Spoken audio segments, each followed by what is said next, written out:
Hello, thank you for watching Channel 24 and this edition of Voices of Jonesboro. Today I have Councilman John Street. Councilman, what ward do you represent? Ward 4, Position 1. And what general area of town is that? That's generally south, well, it's some central in the south, south central, and southwest Jonesboro. Okay, all right. Well, let's start. What do you think was the biggest accomplishment for the city of Jonesboro in 2012? Well, we had a lot of accomplishments in 2012. As you know, Jonesboro's been growing and expanding considerably, so I don't think I could narrow it down to one, but I can highlight a few of them. One of the top's got to be the acquisition of the Mercantile Center for our new City Hall. I think that's a big plus for the citizens of Jonesboro. It's going to allow us to consolidate city offices under one roof for the first time in a long time. It's going to be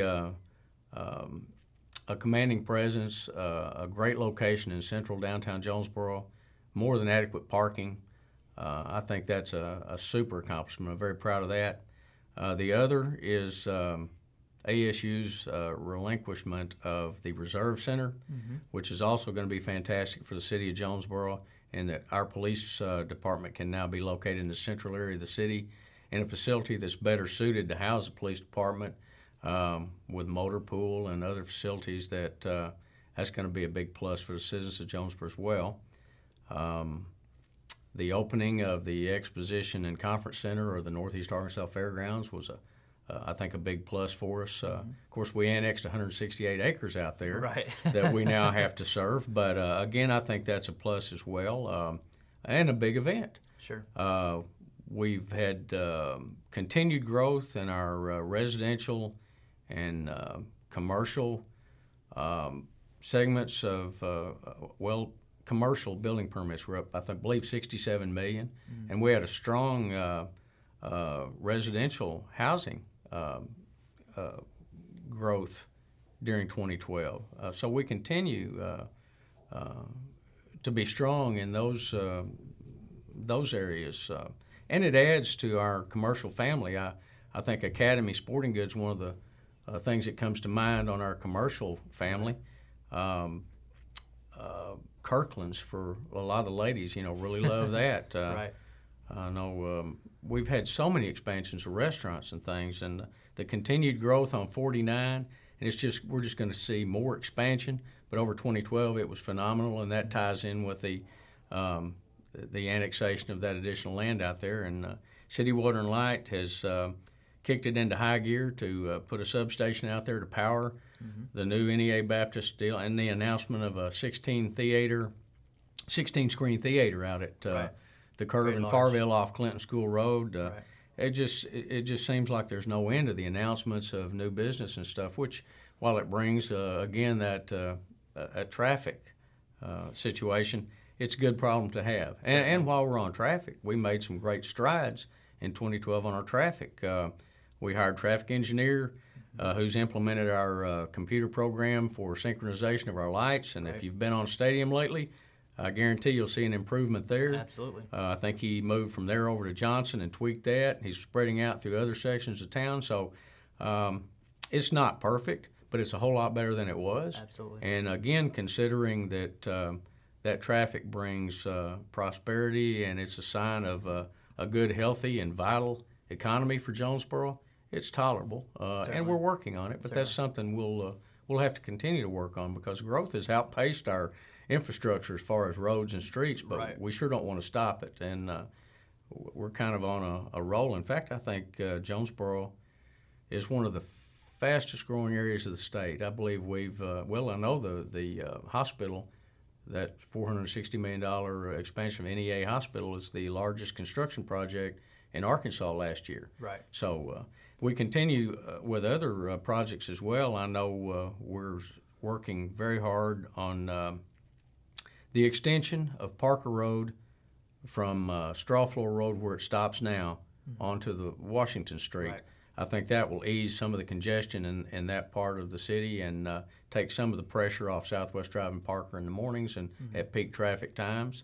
So would you say that would be a goal for 2013, is to see absolutely. that through and make sure it can? Absolutely. Continue working on that. And I know some of the funding We have money from the sale of that Edwards property. We sold that to St. Bernard's. Now that might add a little more traffic out there, but again, it's that was some of the additional funding we had left over from improvement money for access on and off the bypass.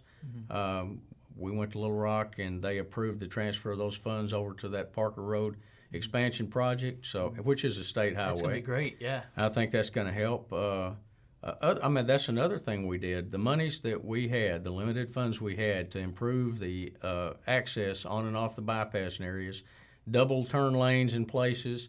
I think another big asset was the traffic signal at Parker and Stadium. That was a very dangerous intersection. Absolutely. I know we made several trips to Little Rock and argued with the highway department in favor of that, but I know we've had great response from the people who have to navigate that area. Right. And it makes it a little more user-friendly, and it's safer for sure. Certainly. Also, the first ever, I think we're in the planning stages on the roundabout to be placed at Airport and Aggie with the new Nettleton School being built out there and the traffic problems they already have. I think it may take a little education and adjustment, but I think people are going to warm up to that if they've ever been through Conway and seen the roundabouts they've got. And I know I was talking to Mayor Tab Townsell down there, and I believe they've got 13 now. And he told me they've had great success with them. The system works. Like you said, it's going to take some education and some getting used to with our drivers in town, but it's a proven thing. And it's, it kind of baffles me that we're just now getting to it. But. Oh, I know. We have a lot of, I tell you, we have some great places for those. The five-way stop at down there where the old Gasaway Grocery was, College and Cobra House and Wood Street. I mean, that's going to be a great area for one of those. It reduces the risk of serious injury because you take T-bones out of the equation. The worst you're going to do is maybe have a side swipe. But again, slowly easing into those things and the education. Mayor Townsell, he said they will not even put signalization at an intersection until they've exhausted every effort to make a roundabout work there. Absolutely. And the cost is a wash. So, but we've gotten some other good traffic signals. I know people get tired of the traffic signals here, but with the traffic we have on the streets, it'd be tough to get around Jonesboro without them. But some of them are a big safety factor. We have one going in at Clinton School Road, again out there in the curve at Farville. There's been quite a few wrecks there lately. That's been approved and will go in. We have another one at Darhill Road in the curve at Valley View, but I know school buses navigate that intersection quite a bit. Drive that road every day. It's kind of dangerous in that curve. You don't have good visibility, so it's going to enhance the safety of the school children and the people who go through there. And it'll serve to, I think, slow some of the traffic that's transitioning in from higher speeds on 49 into the city. So I think that'll be a plus there. Okay. So with, I guess these goals for 2013, what do you see as kind of the obstacles that we're going to have to overcome to get these accomplished? The limited amount of funding available, given the economy that we have right now, the national debt, the federal government's cut down a lot of funding to states on various things, especially highway funding. States, consequently, have cut down funding to cities. The highway tax last year will help to some extent with some of the projects that Arkansas has, but most of those are geared to rebuilding some of the interstates in the state. And I think most of that's going to be located in central and northwest Arkansas. I believe they were going to use some of those funds to finish up the Bella Vista bypass. There'll be a few projects. I think if we get anything here from that, I believe the only thing that we'd see from the actual tax, other than our turnback money, we'll get about $1 million a year in state turnback from that. But is extension of 412 from as it goes west out of Paragould, maybe onto 67. But and speaking with that same thing, we strive to we continually push for 226. I believe they've let the last contracts on that, so hopefully that's going to, in the very near future, that will be completed. If anybody's been through there lately, they've noticed that they're well underway on construction of the overpass, and I believe the last phase of that highway's been let, and you can see them moving. They've already moved a lot of the utilities over and the water lines. So the infrastructure's, the utility relocation's been done. I think they've acquired the right-of-ways, and they'll be constructing that last phase from Otwell to, Gibson Switch to to cash in the very near Right. future. And then we continue to strive, and will continue to strive in 2013 for the future I-555, the designation as an interstate, because that's critical to us for industrial recruitment. Basically, the road is there and it's 4-lane, but until it can be controlled access, we can't get that designation. But that does make a difference when when industrial prospects are looking at you, and you have to say, yes, we do have interstate access, or no, we don't. It's a big difference when Right. that blue and red sign's above the road. Right, and they want yes or no. They so- don't want, well, we've got a road that connects to 55, which is one of the major arteries, but they want to hear yes or no. So Absolutely certainly right, no. and we'll continue to plan for that and push for it. Now, in the planning phase also, I mean, another critical need, and I don't think we'll see it accomplished this year. I wish I could say it would, but our northeast bypass is very critical. Again, you're looking at an estimated cost from $150 to $160 million. Road construction is extremely expensive. Where those funds are going to come from, I'm not sure, but I can guarantee you we'll exhaust every effort to petition our federal representatives for monies, our state representatives for monies. We may have to do it in phases. I don't know what we can accomplish on it, but I can assure you we'll continually plan for it. And that will be worked into all of our transportation improvement plans. Certainly. And I think it's something not only beneficial to Jonesboro, but to Northeast Arkansas. So that's another area that we'll continue to work for in 2013, and we'll continue to work for improved traffic. We've done tremendous amounts of drainage work, and we've got a few areas that we're still working on. I think we'll get that. As we can afford to do those projects, get them in there and work on them.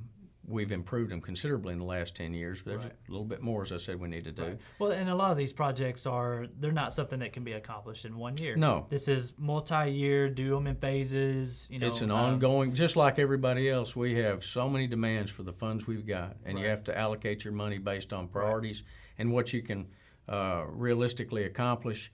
But I think we've done a lot of things in a lot of these areas. Even organizations and city departments. I know, I think the chief and city really hit a home run with the implementation of the quality of life unit, putting code enforcement and animal control and the quality of life unit under Todd Nelson, new lieutenant over there. When we have our ward meetings annually, one of the biggest concerns and inquiries we get from citizens in the various wards at those meetings is concern over code enforcement issues. And I think it's going to facilitate better service to citizens, incorporating all of those things under one department. So, even those kind of things, and we'll continue to improve as we can through the various departments. I'd be remiss if I didn't mention too the new facility we've got for Public Works. Yeah, absolutely, our Public Works facility out off of Dan Avenue. I think that's a fantastic facility and actually serves to make services better for the citizens. Certainly. And for the people who have to work there. And the ease of access for all of the citizens too. So man, we're finally getting into really good shape on our buildings. Our last fire station, hopefully we'll get to start that this year. That's a big push. Now it'll depend again on our funds. We acquired the land. I don't know if we'll get the station built this year. Probably have to wait till June, according to Ben, our finance director, to see if how the funds availability is for that. But hopefully we'll be able to start construction on that building this year. So that's another area that we'd like to concentrate on and hopefully accomplish. Okay. Well, all right. Very conclusive update on what you'd like to see happen in 2013. I appreciate you sitting in with us and kind of giving us a heads up on what to expect. Well, thank you, Jack. I appreciate the opportunity to speak with you. Absolutely. Thank you guys for watching Channel 24.